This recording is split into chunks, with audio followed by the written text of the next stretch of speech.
Yo everyone, and welcome back to my channel. So today I'm going to be doing a review and showing you some swatches from some of the latest releases from Anastasia Beverly Hills, which is the Modern Renaissance palette, which is going to be their first ever permanent eyeshadow palette. So don't panic if this is the first time you're hearing about it or it's sold out wherever it is. I think it's available on their website, or you can't get your hands on it right now. It is permanent, so it will always be there. It's something that Norvina, the daughter of Anastasia Beverly Hills, said that she really wanted to do something which was permanent, but she still wanted to do something that was a little bit different, away from your normal neutral sort of palette, but it's still the kind of palette which is for, or can be for, day-to-day wear as well as wearing out in the evenings, but it's very much a step away from your usual golds and browns and deep browns and chocolates and that sort of thing, which I think is great because everyone's been there, done that. We don't need another one. And then they also released another glow kit. Now, their first two glow kits, that Glow and Gleam, which is a warm toned one and a cool toned pink one. I have both of them and I have reviewed and swatched them, which I will link below. So this is the third one. And then they have also released, just for the summer, a range of mini lip glosses. Now personally, Anastasia Beverly Hills lip glosses are my favorite. I've got about 10 full-size ones, and I generally tend to pair them with the liquid lipsticks. Now the reason that I love the lip glosses so much is because they are fully opaque, full coverage, and they are not sticky, which is the most important thing. The reason I don't buy MAC lip glasses anymore is they're just so sticky. I mean, if I did get one, it's probably just because I like the packaging and I'm a packaging loser like that. So, but they're so sticky, and I really like the Anastasia ones because they're not like that, and I can manipulate lipsticks by wearing them on top without having to worry about the color changing too much. But the quality and the consistency of them are amazing. So the box it comes in is this dusky, dirty pink sort of color. Really, really nice color. Just a standard cardboard box, nothing special. And it just says an essential eyeshadow collection with 14 shades, including neutral and berry tones. So berry tones, that's not your normal everyday kind of palette, which is why I love the kind of innovation and creativity that has gone into this palette. Now the actual palette itself looks like this. This is how it looks, and this is actually velvet. It feels lovely to touch. Lovely to touch, lovely to look at, but practical, no. I have already got a mark on there, I think of makeup or dirt of some sort. I can see a bit of foundation on there. This is going to attract so much dirt, makeup, fingerprints, that sort of thing, that before you know it, it's going to be really, really grubby. So I would suggest that maybe Norvina may want to reconsider that for other palettes. That I don't really think aesthetically it's lovely to look at, but realistically and practically speaking, when you throw this in your bag, you take it around to travel, because a lot of people do that with palettes, it's going to get dirty really, really quickly, and it's going to look grubby quite quickly as well. But other than that, it's in your usual standard cardboard packaging, which Anastasia Beverly Hills does with all of their palettes. It's got a nice mirror on top, and it's got a sticker, which I haven't removed yet, which is just protecting the mirror for the moment. And it comes with a brush. Their brushes are actually pretty good. They're one of the few companies out there that provide a free brush with their palettes that are actually of decent quality. So you've got a nice fluffy one on the end and one for kind of like packing on colour. And this is how it looks altogether. It's absolutely beautiful. I know that you agree. And altogether you get 14 shades for like $40, $42, something like that. So it works out good value for money. And what do I think of it? Overall, I think it's a pretty good palette. The only thing that I would say is that some of the shades, especially in my palette, they appear to look like they're trying to crack out of the squares that they're sitting in. Now, I bought this one for myself, and then I bought one for a friend of mine as well. Now, I didn't look at hers, obviously, as you don't, before I gave it to her. I gave it to her still in its box. And this one here, Venetian Red, was completely cracked. So I don't know if that's the consistency of these shadows, or maybe it was just bad luck. My one, it's not, it can't be in terms of transit, because my one got to me fine and her one just wasn't on par. So that was a little bit of a letdown. But what I'm going to do is I'm going to swatch these eyeshadows for you now on my hand. I've got quite a lot of obviously things to show you, so I'm going to try and get through it pretty quickly. Oh, and it's called Modern Renaissance according to Norvina because it's to do with the modern Renaissance period. You know what, I'm not going to stand here and lie. I have no idea about modern Renaissance. I have no idea about artists and paintings and that era or anything about it. So I'm very sorry if I butcher some of these words. I don't know how to pronounce them. I'm just going to guess. But that is what she was inspired by, was the modern Renaissance period or something along those lines. But generally, I think it's a really, really lovely palette. It's very different. You can still have your everyday kind of looks, but you can still have nighttime, more sultry sort of looks. There's no black in it, which is obviously great. The shade here is called Tempera. And this one is a very soft and matte ivory shade. I use this all over the lid as a base shade. This one here is called Golden Ochre. And this one is another matte shade, but this is a very dusky sand shade. I haven't used this one yet, but from looking at it on my hand, I'm going to assume it's not really going to show up much on my skin tone. So this will probably be another one that I use as an overall base shade or as a highlighting brow bone shade as well, if I don't want something shimmery. This shade here is called Vermeer. And this one is a beautiful ivory icy shade with maybe a tinge of pink to it. I'm using this on my tear duct today. It's beautiful, buttery, soft, and very well pigmented. I love this shade. This one here is called Buon Fresco. This one is another matte shade, and it's a very dusty lilac shade. It's almost the same shade as the packaging.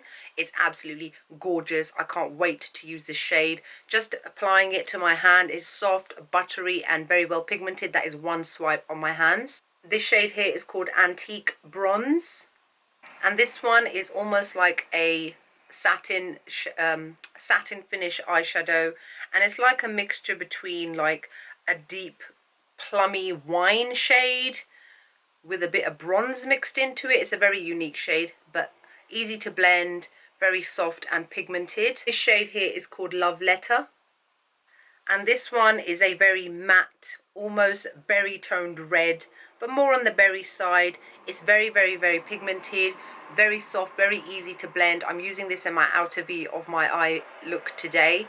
So this is a gorgeous shade. I love it. Good quality. And then this last shade here is called Cypress Umber. And this one is a deep grey brown shade. And it's also a matte, very soft, easy to blend, and very well pigmented. This shade here is called Raw Sienna. This one is barely showing up on my hands. I've done about 3 swatches on my hand for it to show up. So again, I'm a bit skeptical as to whether this is going to show up on my skin tone. It may do as a very light transitional shade. It's a very pale browny orange, but almost too pale that it doesn't really show up that much on my skin. But it is matte, very soft and easy to blend. This shade here is called Burnt Orange. And this is what I'm actually using in my crease today. It's very soft, very easy to blend. Well enough pigmented for the shade that it's supposed to be, which is almost like a very pale orange. So I really like this one. This one here is called Primavera. And this one is a gorgeous, shimmery, sunny gold shade. I'm using this on my lid today. It's very well pigmented, very soft and buttery and easy to blend. And I only needed to go onto my lid one time. I didn't have to pack on any more than that. This shade is called Red Ochre. And this one is a matte, very burnt red shade.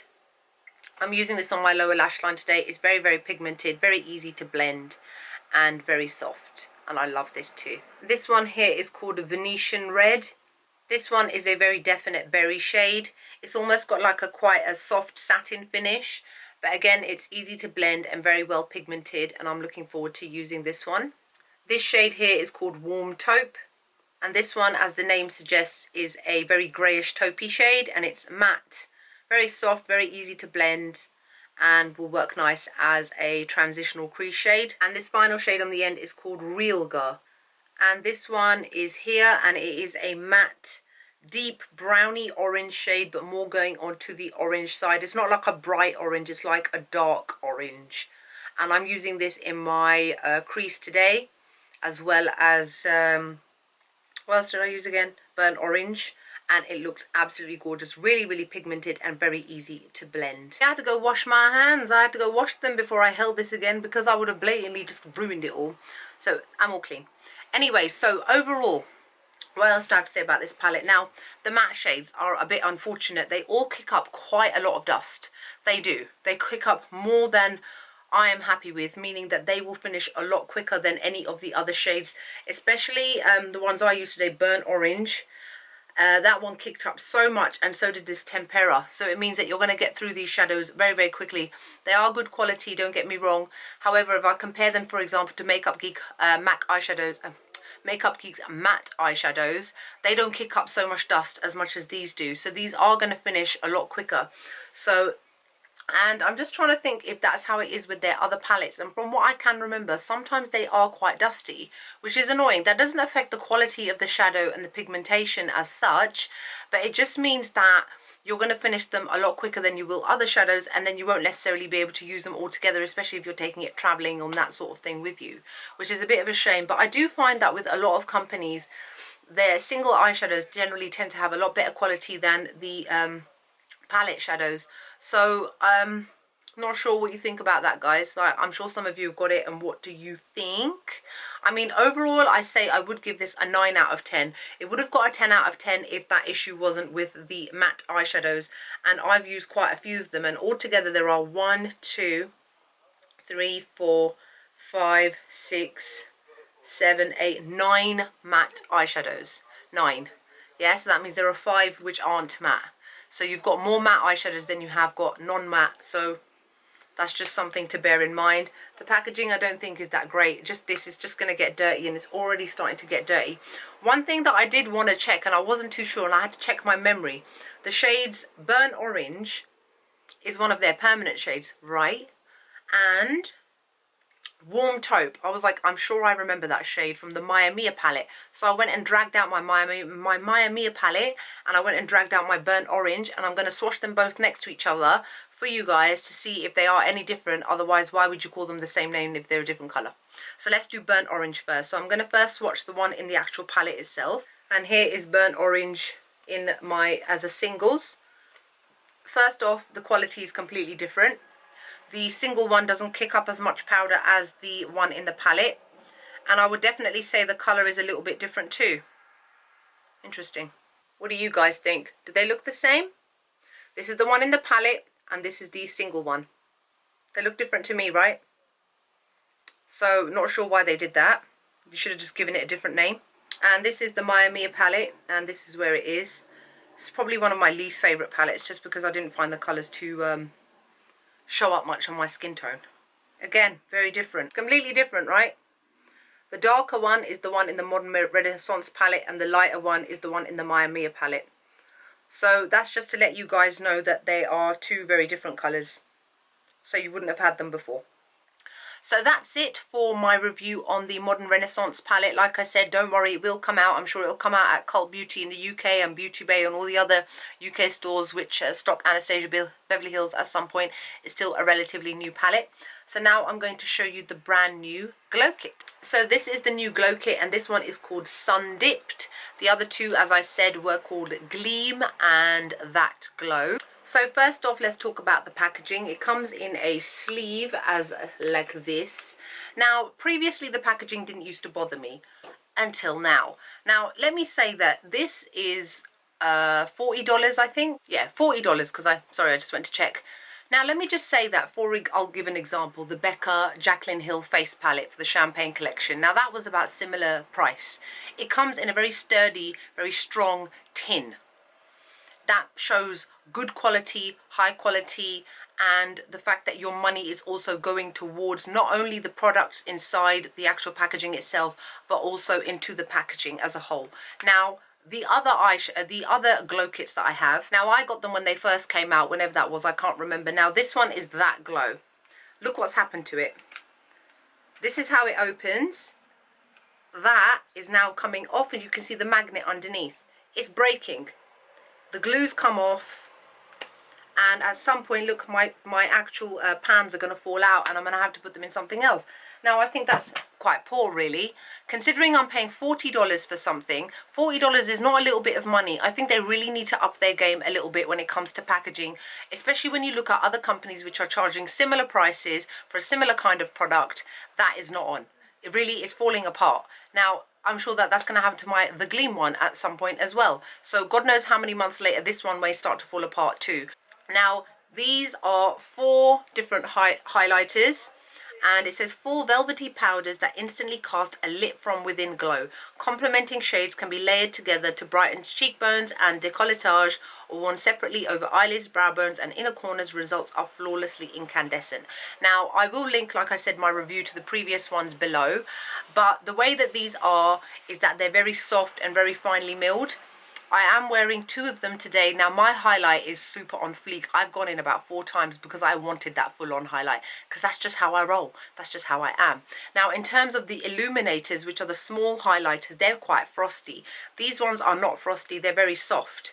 They're very easy to build, and as with the illuminators that can show up imperfections a lot more because they are frosty, these ones don't do that. These ones are so much better for people who've got textured skin. It really blends in and really buffs into the skin nicely, so that it gives a very luminescent but natural kind of luminescence. Obviously, I don't expect you all to go in as much as I do with it, but for those of you that do, these ones are definitely more wearable for day-to-day sort of use as well. So generally, I am very happy with these. You can remove them and stick them wherever you may want to stick them. I mean, obviously the other one is going to have to come out at some point when it breaks. And altogether you get 4 different shades.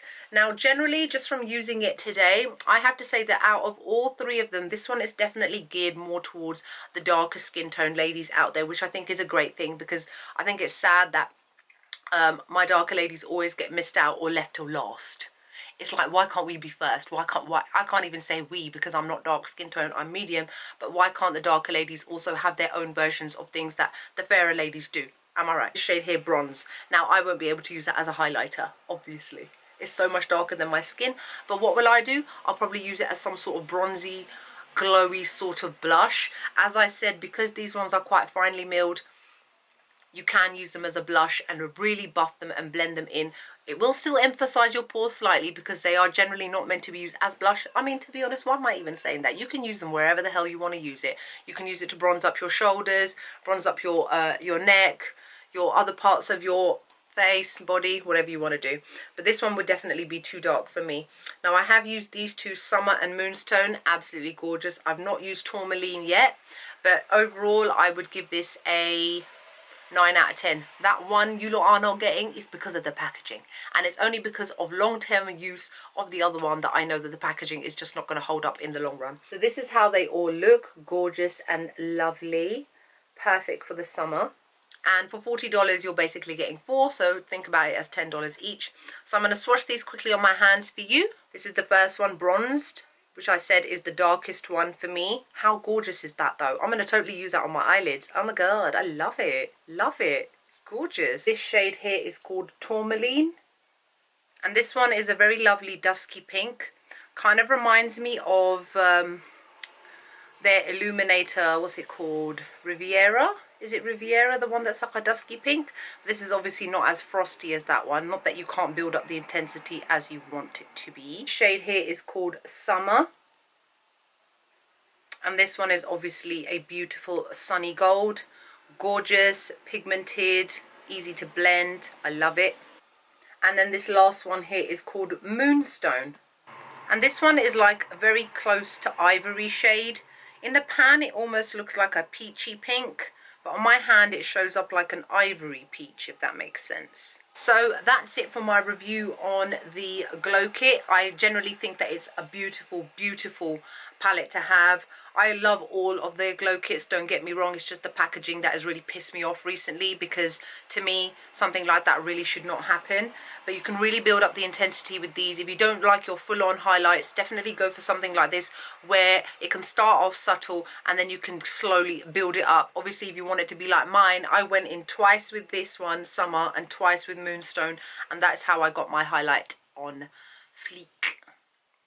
I do like that term now. I never used to, but I do now. So that's it for that. So now I'm going to show you the Summer Lip Gloss set, which I also picked up. Altogether you get 6 shades. and they are about half the size of the normal full-size ones. And what they've written on the back is a smooth formula that delivers intense colour with a non-sticky glass-like finish. Wear alone or layer with lipstick. I agree to all of that. I find them intense in colour, non-sticky, glass-like finish. Do they look glassy? Yeah. Wear alone or layer with lipstick. So I'm wearing it on its one of them on its own today. I'm wearing the shade Caramel. I'm wearing it on its own, but generally I also like to put these on top of liquid lipsticks. That makes liquid lipsticks a lot more comfortable. It cuts down the wear time maybe by about 2-3 hours. It doesn't do much damage in terms of how long your liquid lipstick then stays on. It just makes your lips a lot more comfortable. They still retain that colour, but then it's got a hint of another colour mixed in with it depending on whether it's the same. For example, I've got sepia liquid lipstick and sepia lip gloss. I like to wear them both together. They're both very similar in colour. So like I said, altogether you get 6 of these. And these are for the summer. I think they did one for the holidays as well at some point, but I didn't get that one. They come in this really annoying thing. You can't take them out. All right, I'm going to swatch these all on my hands for you just so that you can see the colours. This shade is called Saint Tropez. And this one is a beautiful duochrome metallic one. It's the only metallic one out of all 6. And it's like a mixture between a bronze and a pink. So look amazing for summer. This one is called Blushing, which I'm going to assume is like the same colour as the liquid lipstick, which I don't have, so I don't know. And this one is a beautiful yellow toned pink. Reminds me a lot of Jeffree Star's Rose Matter in terms of the colour. This one is called Grape Jelly. This one is a full-on fuchsia shade. This one is called Toffee. This one is a very muted, neutral, safe sort of nude shade. This one is called Caramel. This one is another neutral sort of shade. It's a very pinky brown and it's what I'm wearing on my lips today. And this last one is called Tango. And this one is a very beautiful pinky purple shade. Now, they smell amazingly like vanilla. I love the smell of them. They smell gorgeous. And they do bleed a little bit depending on how much you eat, you drink. It also depends on how pigmented the colour is. I mean, the 2 darker shades will most likely bleed for sure. But again, it depends on how much you apply to your lips. If you cover your lips and completely coat them and drench them in lip gloss, be prepared for them to bleed. It's a liquid that you're applying to your lips and it will bleed into your natural lines around your mouth. And that is what I've kind of figured out also when I apply liquid lipsticks and I put them on. I just put on a little bit, not so much that will start to bleed and feather out. So that's it. I don't think I have anything else to say other than I hope you guys enjoyed this review along with swatches. Like, comment, subscribe. Let me know what your thoughts are. What are you going to get? What do you think looks crap? What do you think? Hope you guys enjoy this video and I'll see you all in the next one. Bye.